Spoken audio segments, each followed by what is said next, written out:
Hello, and welcome to the Friday Five here on the Agent Survival Guide podcast. I'm your host, Sarah Ruppel, and this is our weekly recap of headlines that agents should know about. This is our first full episode in what feels like a little bit, and it's also the first Friday of September. I don't know about you, but it does not feel like it should be September just yet. But here we are, on the cusp of Labor Day weekend with a pretty decent list of things to talk about this week. Where I should probably start, number one is usually a good place, but with Medicare drug price negotiation, the new program that, through the Inflation Reduction Act, gives Medicare the ability to negotiate prices on drugs with the highest spending.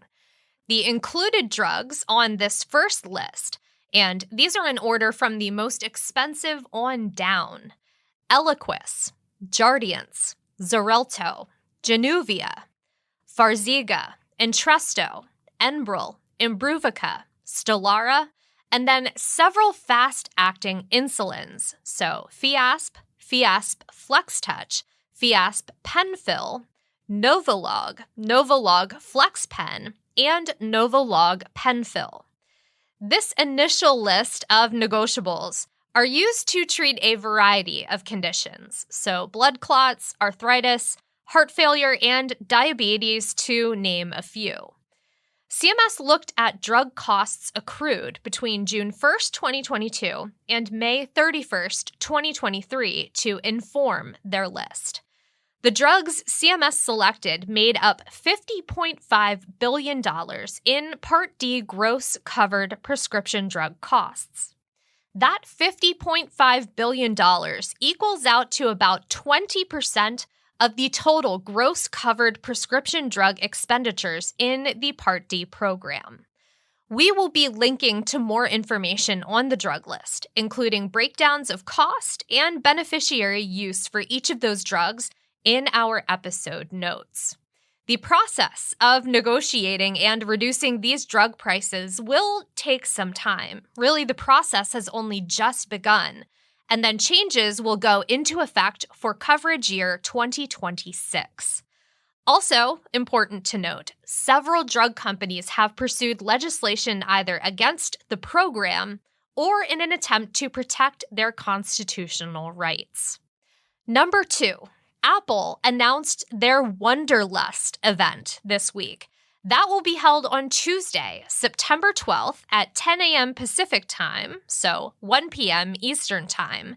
And if you need me during that time frame, well, you know what I'll be watching. As always, Apple's invite to the event usually features some clues in the design about what they'll be releasing. Sometimes those clues are super obvious, other times they're a bit more obtuse. This time around, though, the infamous bitten apple is made up of super fine pixels in a silvery gray and blue, with some faint hints of gold and gray on a black background. These colors most likely point to the colors available in the new higher-end models, so the iPhone 15 Pro and the iPhone 15 Pro Max. There have been rumors of Apple replacing the material used to trim the sides of the iPhone Pro lineup. That is currently stainless steel, but the rumor is that they are switching to titanium. Now, Macworld published a synopsis of the invite earlier this week, and they pointed out that when creating products with titanium, it is usually done with titanium powder, quote, a very fine substance used to make parts with little waste, end quote. And we know that Apple has been diligently working on sustainability lately.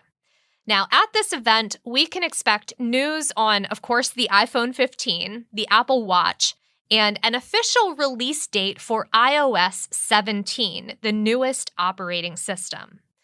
One other thing I want to highlight about the announcement, I'm not going to go into too many of the rumors because there are quite a few, But this year is definitely the year that Apple is expected to finally ditch the Lightning cable and go with the industry standard USB-C.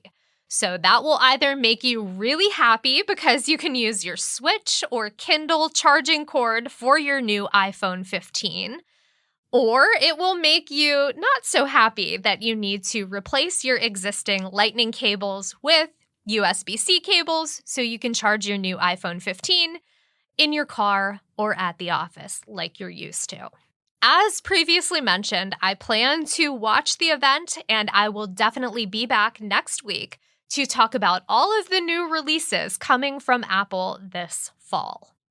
Number 3, I recently saw a headline that brought me to an advice column. And before you get too judgy, just let me say, this is not something I read often, but this particular letter and headline was from someone who doesn't have a smartphone. They're pretty adamant in that decision, but also a little annoyed that everyone assumes that they have a smartphone. Now, was I double checking that it wasn't from my less than tech savvy parent? Well, perhaps. And when I confirmed it wasn't them, well, I definitely felt a little bit better, but the question still made me pause and think. So naturally, I had to talk about it here. The woman writing in owns a flip phone, and not one of those fancy new flip phones, the kind that only makes phone calls and sends out text messages, not a smartphone. She also happens to care for her mother, who does not have a smartphone either. The letter was written after an employee at a doctor's office assumed that they could send the link to a virtual appointment to her mother's phone. And then when she informed the employee that her mother does not have a cell phone, the employee again assumed that they could send the link to that virtual appointment to the woman's phone for her mother. I'm sure you can probably understand why the woman lost it just a little bit. Now, I feel like most agents probably get this out of the way really early on in the conversation, but I can't help but mention it here. The proper approach in this situation is to first ask how the person wants to be interacted with before you get to scheduling a meeting. It is a super simple ask. Do you prefer to be contacted by phone, text, or email? Usually, just by asking that question, you'll get a good idea of how to proceed. If they say phone, chances are they don't want you to send them a link to a virtual call. They want you to dial their number, area code first, and call them. And it's probably likely that you'll be calling a landline. As I said, I have one such parent who does not have a cell phone. They will likely never own a cell phone, much less a smartphone, if it can be helped. So I definitely sympathize with the person who asked this question. And this is coming from someone who fangirls over everything new that Apple releases. You know, we are huge proponents of technology here at Ritter, but we're also huge proponents of people, conversation, and the time it takes to ask a question like this can really benefit the relationship you have with your client down the road. Number 4, last week, 3 organizations announced their plans to merge and create one umbrella organization, essentially. The National Association of Insurance and Financial Advisors, the Society of Financial Service Professionals, and Life Happens are planning to unify all 3 brands under the NAIFA name, pending approval by members of each individual organization.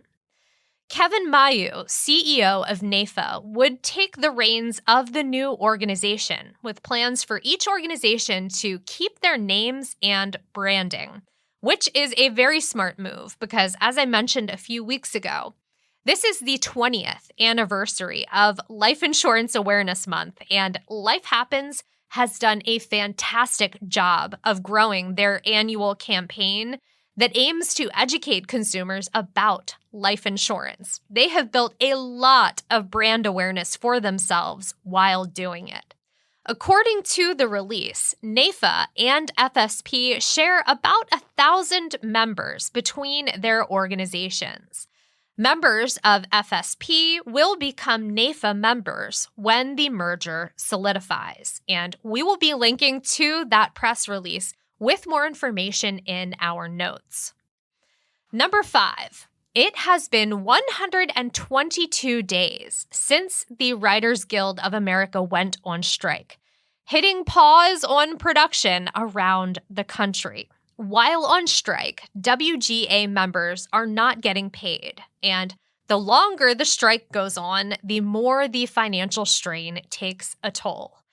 I am not a member of the WGA, but I have considered joining a few times over the years. I've just never actually done it. Fun fact, my BA is in professional writing, so I really do feel a spirit of camaraderie with the writers as they strike. And something happened this week that warmed my heart and also made me laugh quite a bit, so I had to share that as well. The late night hosts we've all come to know and love have joined forces to create a podcast that will benefit their writers who are currently out of work because of the WGA strike. Stephen Colbert, Jimmy Fallon, Jimmy Kimmel, Seth Meyers, and John Oliver have teamed up to host Strike Force 5, a weekly podcast where they chat about what's been happening during the week. And apparently, the 5 of them have been meeting for a Zoom call on a weekly basis since the strike began in May. And Strike Force 5 was literally born out of that weekly call. They plan to release at least 12 episodes, and each week, one of them will host to sort of wrangle the conversation and keep the group focused.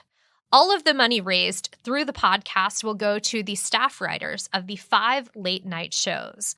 We will be linking to that show in the notes. If you've been missing your late-night fix, well, you can listen to Strike Force 5 anytime. Or you can save it and listen during the same time you would normally watch your favorite late-night talk show.